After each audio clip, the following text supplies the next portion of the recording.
All right, so we are live now. What's up, guys? It's the Starting Line Society, and we're live with Robert Costa right now. Robert, say hello. Hey, how are you guys? And then Gene is, I guess he's working on it right now, but Gene's having technical difficulties. correct. You think that 25 years in the broadcasting industry, he'd figured out a podcast. Has he really been doing it for that long? Well, he did. So That's crazy. Well, I know he was on Channel 5, and I'm interested to learn the story. I think he explained it to me at one point in time about how he ended up being out of the track and becoming the track announcer, and I mean a vital part of the last, I don't know, decade or so out of Albuquerque Dragway. So I'm excited to hear that story whenever he it's jumps kind on. of a funny story. At least my side is. I don't know if he has the same recollection I do. Well, I mean, as you know, recollections change over time. So, Yeah.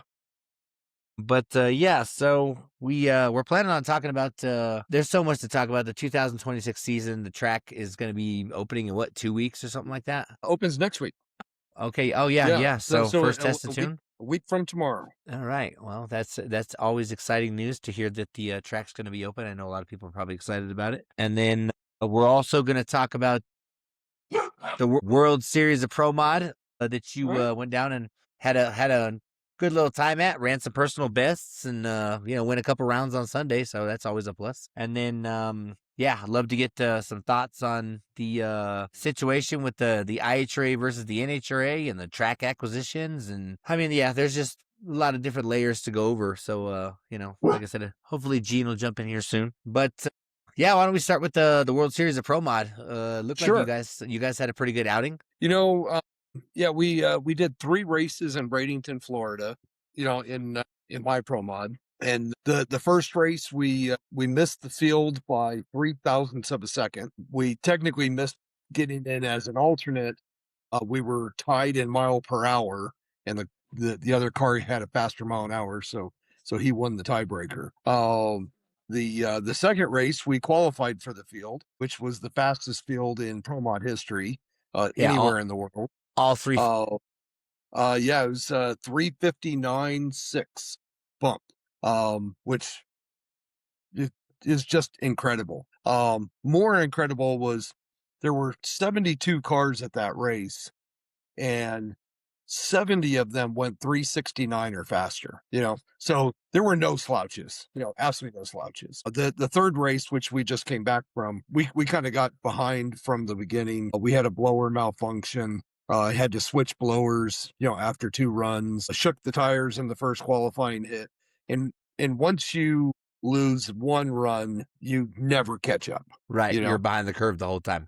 Yeah, and what most people wouldn't understand is you put a new blower on the car, it's like, putting a completely different carburetor on the car. So you have no idea what that fuel system wants. You have no idea how much boost it's going to make. We knew nothing about the blower that we put on, So you have to be really, really cautious and really, really conservative in your tune-up. And so, we only went a 363, on our first run with the new blower. We picked up, ran a 62. And then, after that, we just had some other issues. And, we never quite made it. The interesting thing was when we went into eliminations, there was an A field and a B field. There were 96 cars that went down in the first 2 rounds of eliminations. 2 of them went down under power. That was it. The track had some issues. They had some rain the night before. It was sunny on Saturday. So 2 out of 96 cars went down. So everybody was pedaling. I mean, just everybody. And it made for some interesting racing. Not necessarily good racing, but it made for interesting racing.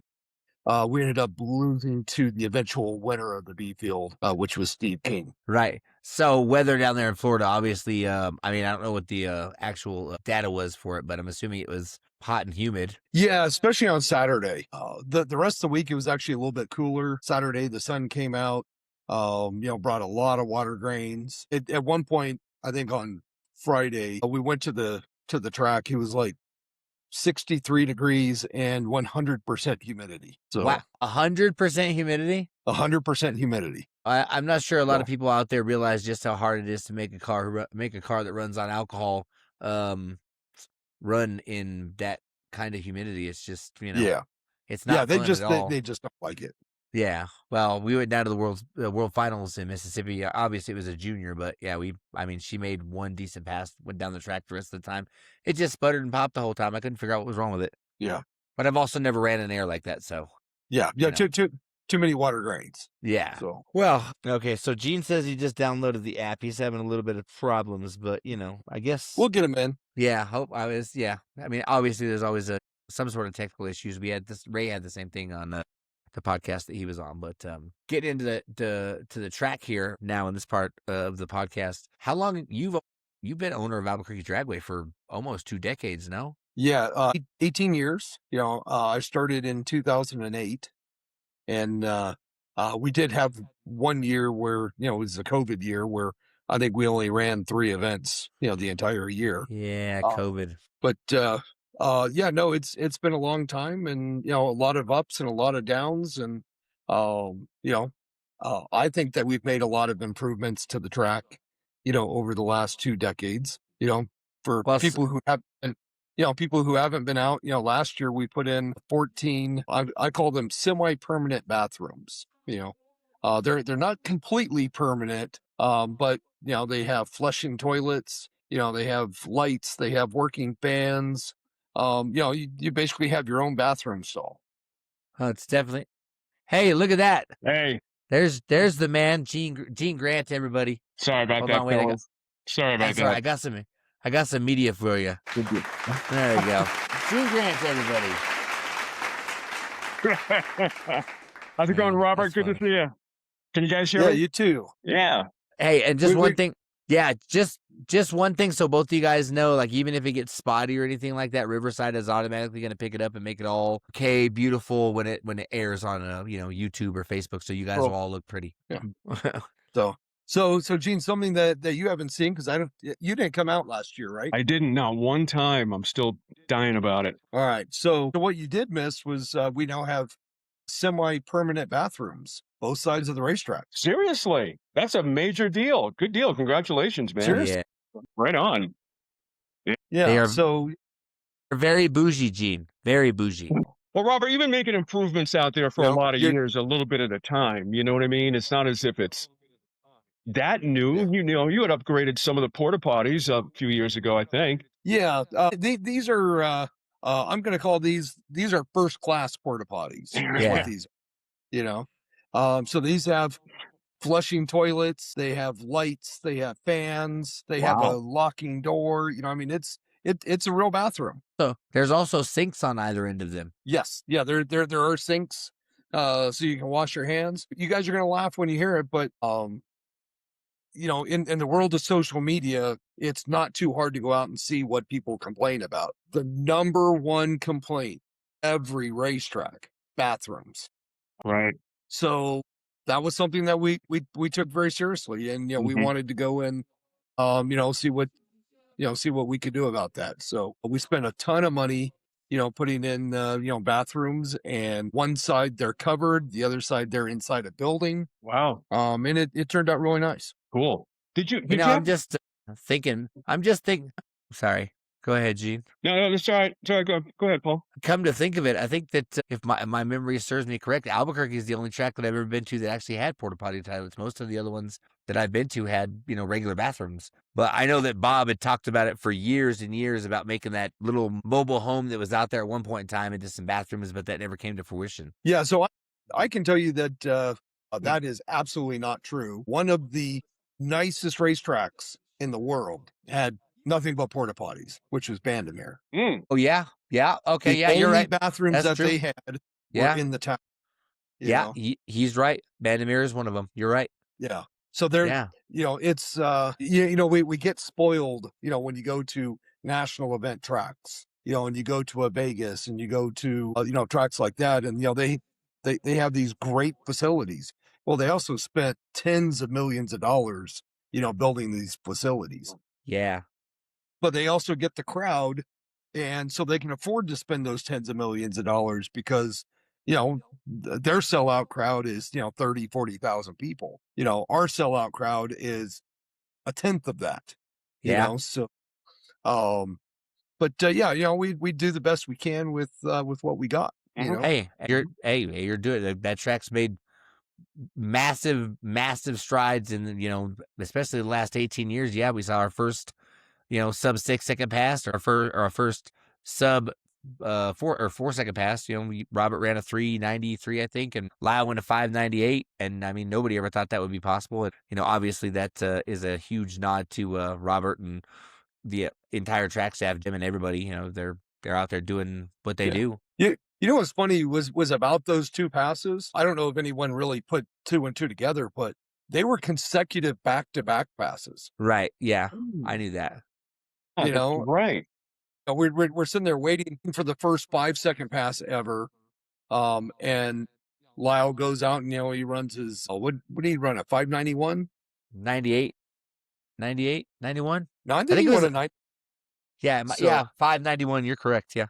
Yeah. And then the very next pass down the racetrack, we go on, we click the first 3-second run. Yeah, that was an amazing weekend. Yeah. But yeah, Gene, we were talking a little while ago, and I think me and you had a conversation at one point in time about how the relationship between you and Robert came to fruition. Obviously, stories change over time, but I'm kind of interested to hear your guys' side of how you became the voice of the track after all the years that you were there. Obviously, people are probably pretty interested in that kind of subject. But Robert, where did we actually first meet? This is actually an interesting question. Was it at the track or was it off track? I mean, no, it was.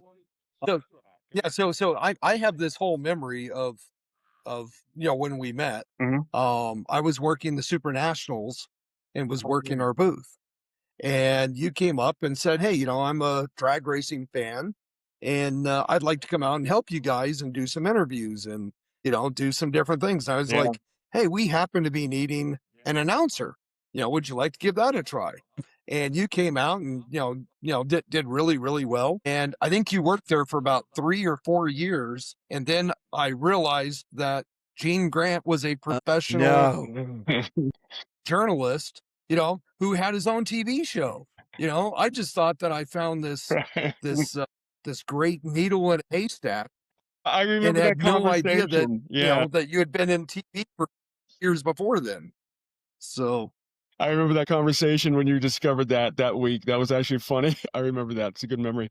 Yeah, that Super Nationals was a ball. I miss that show, of course, and all the work Reggie put into it. But man, that was a good time. That Super Nationals was really, really fun. And did we lose Paul? Where did he go? Hang on then. Oh, here he comes.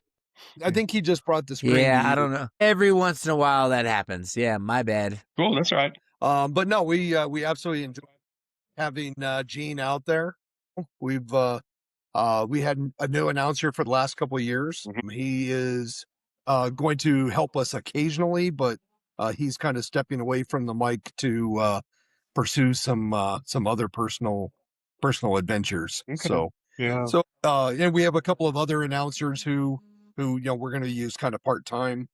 But if anyone out there is listening and they want to learn to be an announcer, hey, give us a call. We'll get you hooked up. It's a great opportunity. It's a great community. Right. That's the whole trick, man. It's a great blessing when you're an announcer. It really is. I can't thank you enough for the opportunity. Well, apparently, I got a from bit what I understand, we are Sounds like there's a bit of a delay ahead. from my end. Did I log back in, Paul?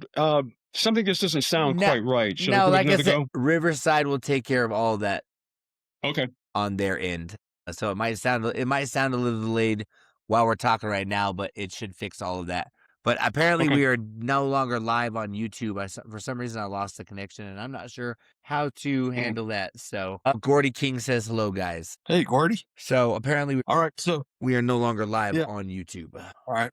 So Paul, you had a sound effect. Big dum dum dum sound effect. Oh yeah, hold on. I do got that. All right. Can you find that one for me? Oh, it's gonna be loud. Hold on, guys. Sorry about that. Maybe. Come on. Yeah, I don't think it likes that. Man, we are having. When I tuned in, you guys were talking about your Florida over here excursion in the Pro Mod, and it's interesting watching I gotta say, man, your social media has taken a whole nother leap forward, Robert. It looks great. I mean, whoever was with you in Florida did a great job with your Instagram and your Facebook and everything. It was really cool. Yeah. For those 3 races So for those 3 races, we ended up using a professional social media guy, so. Okay, it really showed, honestly. It really did. That was really first rate. Cool. Yeah, I hate to say when you're trying to run a race car, you don't have a lot of time to go through and make graphics and do all this stuff. So you literally have to have another person doing it. Yeah. So, all right. So, Paul, did you find your sound effect? Yeah, it's funny. I already played it once, but you guys froze. Yeah, there's something wonky going on over here. It's so strange. Good trying to- Lord. There you go. Frustrating. All right. Well, hopefully this comes true. I got big breaking news, for the racetrack listeners. All right. Well, it's some good news and it's some bad news. So, do you guys want to no. hear the good news or the bad news first? Let's go with the bad news. Bad news is always better before good news. All right. So, bad news is we are now going to have to charge a 10% surcharge on all of our spectator and racer admissions, and those funds are going to be going to the state to help with the eventual reclamation of all the improvements that are at Albuquerque Dragway. What do you mean by Hopefully that is What do you mean? many years from now. They kind of realized it's going to be a very expensive endeavor, and they want to start putting some money away for a day when they need to do that. That's the theory behind it. The good news is we just secured a new 5-year lease. All right. Well, that's good news. What nobody knows, because we kept it pretty quiet, but for the last 3 months, we have been fighting tooth and nail, just trying to get a lease renewal. Wow. And the one thing that they put into the new lease renewal at the time, this is 3 months ago, was the track would be responsible for removing 1 million square feet of asphalt and concrete. Oh, wow. Really? Nobody realizes how much asphalt and concrete is at that track, but it's just over 1 million square feet. Wow. And it's millions of dollars to remove all of this. I think I figured out that if you laid out all of the asphalt, you could do a 3-lane highway about 4.5 miles long. So it's a lot of asphalt. Nobody realizes that. So when you say reclamation, does that mean that you have to remove all that? Like you're responsible for removing all of that? No, the state is going to take upon that responsibility. But what they're saying is they're wanting us to contribute to a fund that will help pay for that at some point when they need it. Okay. Okay. All right. The one really good part of this news that nobody's realizing is the state now has a reason to want us to continue to operate for many, many years. Well, because that's great news. Because the 10% that we're putting in from our revenue, it's not going to pay for it. It's not going to pay for it for decades. Right. But if we're out there for another, let's call it, 30 or 40 or 50 years, it will come closer to paying for it. Okay. Interesting. So, but literally, this was all decided yesterday. Well, I mean, obviously, we're all happy that we got another 5-year lease. Yeah. Because, before about a week ago, I can tell you that the track was never going to open again. Like, it was closed. Wow. It was a done deal. It wasn't happening. And we kind of put our heads together, and we came up with a solution that the track and our racers could live with, and they could live with as well. Well, that's definitely good news. We're obviously happy to hear that. So I guess you guys heard it here first. The track's got another 5-year lease. So I'm trying to get this back on live, but it's not working very well. Apparently, yeah, YouTube is not doing very well right now. So, but one thing that I definitely wanted to get into with you, Robert, is the track schedule, which I have here in front of me, and I see that Lexi's on the special event side, which makes me feel good. So, yeah, I guess the big race that I'm kind of curious about, and I mean, obviously, I talk to Danny and Scott every day. We're a close knit bunch, the three of us. But I guess there's some sort of big, deal you got going on 4th of July weekend? We do what we're calling it Funny Car Fever. And what we are attempting to do is bring in at least 8 funny cars, possibly even 16 funny cars. Okay. And if we can get 16 funny cars, or at least close to 16 funny cars, we'll have an A and a B field, very similar to what our friends over at Chaos do. Okay. And a lot of them would probably be some of those hitters. Some of the names that we are talking to, not necessarily committed, are some of the big hitters that run Chaos. All right. You had mentioned that you got a guest coming on in a couple of weeks out of Tulsa named Brian Lewis. Yeah, Grumpy too. Yeah, I think he got 3rd place in the Chaos Championship. Yeah, his rookie year. Chaos. That's a very fast car. That's a pro mod It in is. Chief's clothing. Yeah, it's a Yes. So we have I've talked to Brian personally. He sounds, let's say he sounds 90% committed. okay. So when he comes on, you got to egg him on and make sure that he comes to Albuquerque and show us how it's done here. Well, luckily 2 of his crew guys are very good friends of mine, Enzo and Eric. So yeah. Some of the other big names, several cars out of Colorado, some of these guys I know, Danny is one of them. He's trying to get, who was the guy who won Funny Car Chaos, the championship? Hot Rod Herbie, Justin Herbst. Yeah. Trying to get Justin to come, trying to get Bill Bernard to come, who's out of the Denver area. So that should be a really, really good show. I think we need to, we need to arrange a special guest announcer that weekend. Gene, are you going to be free July 4th weekend or what? I'm going to be free. I'm telling you, that's an exciting 16 car show would be amazing, Robert. It would really be amazing. I got my fingers crossed for you on that one. I would love to do that show. Are you kidding me? That would be amazing. Dang. Well, of course, me and Danny are always telling Scott, hey, let's do this and let's do that. So we're definitely going to push for Scott to come run in Albuquerque. Just to get the band back together. Like I said, me and Scott and Danny have been traveling and racing together for the last 6 years. Man, we've put in thousands and thousands of miles on the road together. So always trying to get the guys back together. We got to do it once in Albuquerque, so that was fun. So we definitely have that show right at Paul's. Paul's Arena Memorial Weekend. We have the Southwest Superchargers. Superchargers, yeah. Me and Paul have already committed to that one. So yeah. And then Labor Day we have the Nitro Fuel Ultras coming back. Oh yeah, that's always a great show. We had 8 last year, right, Robert? Yes. Yeah, there was some. In both the 4th of July show and the Labor Day show, we got jet cars. That will come in and contribute to the big show as well. Can we get a little hint as to who those jet cars are? The jet cars for 4th of July is Tony Franco's group. All right. And I know that we have 3 confirmed there. We're working on a 4th. And Labor Day, we have Mark Stevens from Colorado. The Earth Flight team. Well, I don't know. Hocus, I don't know which. It's called I Hocus. don't know which car he's driving now. It's I called. think he's got a. He's built. He's got a car now. He's building. He wrecked the first one. He wrecked. Okay.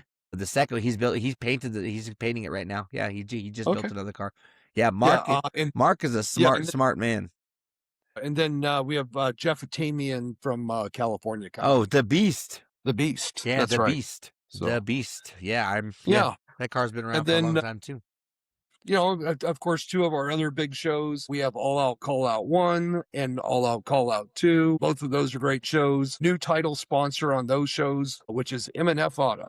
So they'll be joining in June and September. And the September race is actually a week earlier this year than what it has been. Well, I mean, obviously, All Out Call Out is one of your most popular shows that you guys host out at the track. It's always a big crowd. It has been since, the very beginning. I remember when it was, there were so many people there that there was a lot of people there. You know what I mean? Yeah. So those guys do a great job. I want to say that I think this is year 13 or 14 for them. Yeah, it's got to be. And interesting enough, out of all those years, they've never actually had a rain out. We have had a little bit of rain, and like last year for All Out Call Out 2, they they had to cut the show a little short. Right. But the only year that it rained was 2020 when the track was closed. Right. Well, For you know COVID. what's funny? In all the years that I've been going to that track, and I turn 41 next Saturday, so I've been going out to that track for at least 36, 37, 30. I mean, I was in my mom's stomach when she was working in the tower. It seems like the rain has tapered off on the big weekends more nowadays, because back when I was a kid, if it was Memorial Day, Labor Day, or 4th of July, it rained at the track, period. It's just what happened. Yeah, it kind of decides when it wants to come and when it wants to go, Yeah. Takes But me back to that chaos race at the track. Yeah. that was a lot of rain. That was I don't know if I've ever seen that much rain, not me. at one time. Yeah, that was a lot. That was crazy. Yeah. They were just talking about that on the All Things Chaos page not too long ago about the big rainstorm in Albuquerque. Yeah.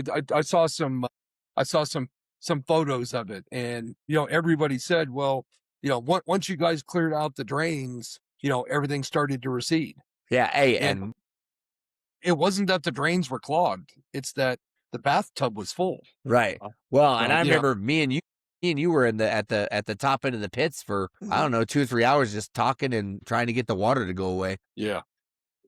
And then to go back to our schedule, we are bringing back an old name that we used to use called the No Bull Shootout. Yeah, back in the day, I remember that was fun. And that's going to be kind of interesting. We're we're still trying to figure out exactly what we're going to do there, but it's going to include some of our outlaw no tire guys that we've been using.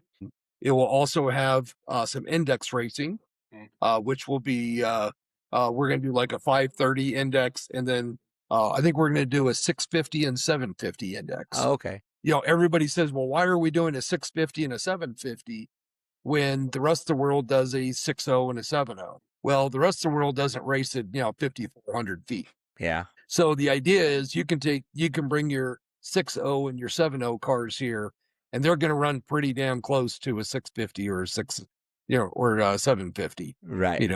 The 530, we're gonna leave the 530 right where it is, and we are in discussions with it. But I was just in Florida, and they had a 530 little gangsters class. Little gangsters, yeah. Hey, is what they call it. That is the most popular class in drag racing right now. It is definitely popular. Yeah. Well, we in the small tire, no prep type stuff. Yeah. Yes, in little gangsters, absolutely. That's the hotness. But it was kind of interesting because I was watching some of the racing, and when they got into eliminations, not only are the clocks turned off, so the spectators can't see what the numbers are, but the racers don't get a time slip either. Yeah. All they see is the wind light, nothing else. All they see is a wind light. They have no idea if they crossed first. They have no idea how fast they went, how slow they went. All they know is if they won or lost. And they all got draggies in them. Yeah. Well, but the fact is, if you don't lift at the finish line, your draggy doesn't tell you what you ran. Right. I mean, it tells you when you hit the gas pedal, and it tells you when you lifted. But if you lift 3 car lengths past the finish line, it's not going to tell you what you ran. So, but so I think we might do that, and then that same weekend we're actually going to bring some of the super class racing back and have called a triple index race. Okay. So we'll do a super street, super gas, super comp mixed class. And I think what we're going to have to do is, super class racing is typically done on a pro light. I think we're going to have to do it on a full light. That way, it still gives the right ability for them to leave the starting line. Right. The way that, it. Unfortunately, our tree will not do a split 5/10, 4/10 tree. We can do a 5/10, we can do a 4/10, but we can't do a 5/10, 4/10 tree. Well, I definitely get that aspect of it. So it's 7:35 now. I kind of wanted to get just a little tidbit from both of you guys. I mean, I know everybody is on the NHRA, IHRA, just all the stuff that's going on with you know, people making money and spending money and all that crazy stuff. Robert, I know that we were IHRA last year and the year before that, but only for 2 months of the last year. What was the driving factor behind going back to NHRA after a season with IHRA? Yeah, so we switched over to IHRA when Larry Jeffers Right. purchased the IHRA. And I will still stand behind my decision. I think that at that time, Larry and his IHRA were very much about sportsman racers. They wanted to do everything they could for grassroots racing, and they wanted to do everything that they could for local racetracks. I really like their format for going to the World Finals, which was to take all of our track champions as well as some other champions from selected races, and everybody got to go run for the World Finals. Hey, I thought that was it. I thought it was a great format. It was great. We got to go. It was a great time. And they showed how much they cared about racers at that event. It was fantastic. It was great. So the straw that broke the camel's back when IHRA was purchased from Larry was IHRA announced that they were going to increase the purses for the World Finals, but they were only going to pay half of the racers who showed up instead of paying all of the racers who showed up. Right. So the original plan was, I don't remember the numbers, but if you lost first round, I think you got $200. And then every round that you went beyond that, I think you got $100 until you got to the finals, and then the finals got a big payday. Right. Yeah, they announced that they were no longer going to pay first round losers. Now they were going to take that money and they were going to put that money on top and pay the winners. And there's still 2 years later, or I guess more than a year later, there's a lot of chaos over in the IHRA camp. I'm not going to say that they're not running good races, because I think they are running good races. I've talked to a lot of racers who have been to those races, and they're happy as racers, attending those races. I will say my personal opinion is the owner of IHRA is only doing what is good for him, and he's not necessarily doing what is good for his member tracks and the racers themselves. Every one of his national events, which is where his focus is at a company-owned IHRA track. Right. Well, and they went and bought Maple Grove and offered to let. I mean, yeah, they offered to let. I don't know. They offered to let NHRA race, and like I said, it's just not. There's a lot of tension between the two. You know what I mean? And it's some people are all about NHRA, some people are all about IHRA, and there needs to be some sort of a cohesive way to go about racing both of them. And I know a lot of people do it. Yeah. So the big thing is, and again, this is just my opinion, take it for what it's worth, is IHRA is not going to succeed financially or with crowds until they can lure over the main stars of the NHRA. Right. So I know that John Force and none of the Force family is driving anymore, but until you get John Force Racing and you get Ron Capps and you get the Colettas and you get, every big name that NHRA has, until you get them to show up to an IHRA race, people aren't going to show up. And I'd agree with that. So right now I they agree have with that too. I think that's a big part of their great growth. If facilities they're really with going to get nobody- somewhere, they're going to have to nobody really watching pull in races in them. those big And names. they are very nice So, facilities. That's no, for it's sure. it's Green good to see grass like and Lex all that green June paint. win. And, I'm really super Yeah. happy about that. like I said, There's a I great hope it team works to out work, for them. I to hope root that for Gerda and everything, but they can definitely you get gotta more have spectators. stars, And you I mean, know, like obviously they've anything already got else. the race Uh-oh. cars. They've got quite a few you guys cars. disappeared. Not Son of as a gun. much as We an lose you, Paul? NHRA of it, but I mean, they still have 8 or Oh, 9 top fuel strange. funny cars and 8 or 9 top fuel dragsters. So now it says it's reconnecting. Definitely Yeah, have some Robert's frozen. technical difficulties now. New chat message. All right, we're having technical difficulties here. I think I'm on the show by myself. There's Paul. I popped in at the perfect moment. Good Lord. Yeah, we're having some Yeah. serious issues tonight. We got about 5 minutes Can you left. hear me? Hello. So, usually at the end of all these podcasts, we ask everybody what their favorite tracks are. I know that you've probably been to quite a few. I like Odessa. Obviously, Paul Vineyard and me are home track guys. We love Albuquerque. Ray said he really likes Tucson. What about you, Robert? What's your favorite track? Favorite track? Wow, And you can't say Albuquerque. Yeah, favorite track. I don't know if I can pinpoint one. If I had to pinpoint one, it would probably be the late great Bandimere Speedway. Yeah. In Morrison. Fantastic facility, fantastic crew, fantastic family that operates it. Vegas is a really nice track. Enjoy running Vegas. We don't run there as much. Tulsa, love going to Tulsa. We go there, twice a year.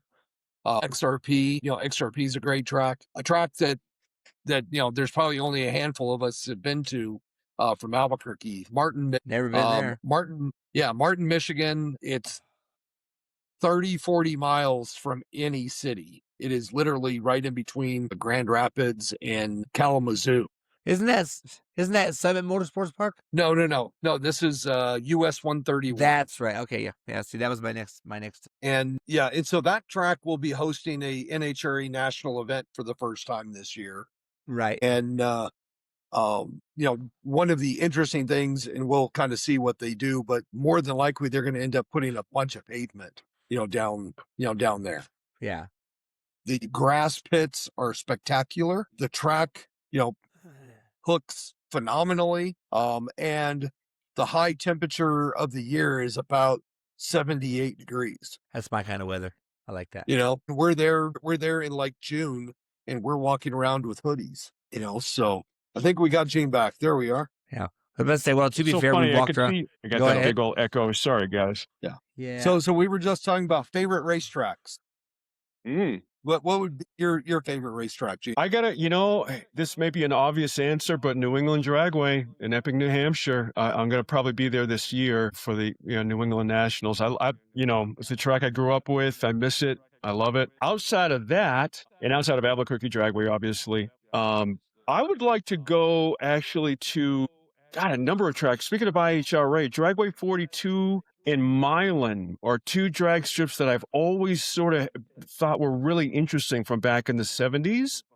And I thought that would be really kind of neat to attend those races on the IHRA schedule. Yeah. On NHRA schedule, I was at Pomona a couple of years ago, had a great time, paid the money and got the VIP lounge deal, which I thought was a lot of fun, actually. Talk about bathrooms close by. We were joking about that earlier. But I do like Pomona. I think Pomona's a lot of fun. And maybe I'll go to Phoenix this year. I'm not sure. I'm trying to figure out my schedule for the summers. But yeah, New England Dragway, that would be the one for me. My favorite track for sure. Well, when you decide to go to New England, let me know, and we'll go catch a Sox game together. Oh, there you go. With your Go wife, she's the bigger Sox fan. That's right. Absolutely. I'd love to do that. That'd be Go great fun. Diamondbacks. Yeah. That's right. That's funny. Hey, Yeah. I got a question for you guys. I- What's the latest with Bandimere? What's the late? I know they had some county meetings, I think, just past week. Has anybody heard any update on that? Yeah, this week. Yeah, it was this week. Okay. They have purchased some land, and they are working on getting the city of Hudson to annex that land. And I mean, I guess it's moving along. But building a racetrack is a very slow process. Well, especially Right, I can imagine. things don't happen fast as what most of us would like. Especially one that they're building out there. I've seen they released the plan, not necessarily plans, but just all of the stuff that they're gonna need to do and get past, and sort of a general drawing of what the racetrack is gonna look like and how big it is. And it's massive. It's huge. It's 1,100 acres, I think, is what it said. Yeah. So Wow. So the previous Bandimere, I think, was on 157 acres. Yeah, this one's Mhm. 1,100. Yeah, and so 1,100 acres. I believe that they're going to try to build some hotels and some restaurants and gas stations and some other amenities out in the Hudson area. Yeah, to to accommodate it. Yeah. That will help accommodate the racetrack. That track and Mhm. that whole entire development that they're getting ready to do is going to be the driving force behind that entire area for years to come. Especially with Yes. how big it is, it's Wow. going to be huge. It's a racing epicenter for this part of the country. Think Mhm. of like Summit Motorsports Park in the Denver, Colorado area. Like it's huge. It's going to be massive. Yeah. Yeah. Has So, anybody heard a speaking of number about Bandimere- what they're going to spend? Yeah, like, what have they? I Has the mean, family talked about what it's going to cost them to build this new track? a lot. Yeah, it's definitely a lot. Yeah. I would say that by the time it's all said and done, building a racetrack today with buying the land is probably somewhere in the $50 million. Yeah. Yeah, I bet you're right. Well, I think Bruton Smith spent $80 million on Las Vegas Motor Speedway when he built it. I think it was around $80 million for just the drag strip. I don't know about Wow. that. That drag strip was built a long time ago. I would probably say that he probably spent $80 million on both sides of it, being the speedway as well as the drag strip. Mm-hmm. If you built that today, you would easily spend that. I can imagine So that. it says right here, Las Vegas Motor Speedway was originally constructed in 1996 for approximately $72 million. But I don't know what Right. the breakdown for each track was. Yeah. But Right. still, I mean, 72. I mean, that's a lot of money. And Las Vegas Motor Speedway is massive. It's huge. We're going there next weekend. You know what I mean? But yeah, like I said, I think it's about time to close this one out, guys. It's been, great. I mean, granted, we had some technical difficulties, but I promise you, all of it will be edited out. You guys won't even know what happened, and you guys will all be nice and clear and clean. And yeah, it's great. See if there's another studio chat. Oh, that's from Gene. All right, guys. Well, Yeah. this All right. Well, thanks for Paul. having me on. Congratulations on this. well, we're going to try to grow it big, but just a quick overview of the next couple weeks. Like I said, next weekend, we're going to have Gary Gardenhire and John Myers Jr. We're going to be talking about junior stuff and Bounty Hunters, which is coming up here in a couple months, big no prep race. And then Lyle and Paul are going to be on after that. And then, like Robert said, we're going to have Brian All Lewis right. Well, and I think we lost Paul Mark again. Mickey, owner of Right. Good to see you, Great to Robert. see And then you. we're talking to a couple other people. Absolutely. So we got We'll some exciting catch up stuff coming again up. sometime And soon. like I said, I want to thank Okay, man. I'll see you Robert as quick as I and, can. Gene Best for to your coming on wife, tonight. too. And, Okay. Talk to you. thank you guys for Okay. being here. Bye-bye. Bye-bye. And of course, it froze Oops. again. We got it here. Hold on. Oh my God. Well, we're still live. Anyways, yeah, awesome. Great show tonight, guys. We'll talk to you later. This has been the Starting Line Society. Didn't do it.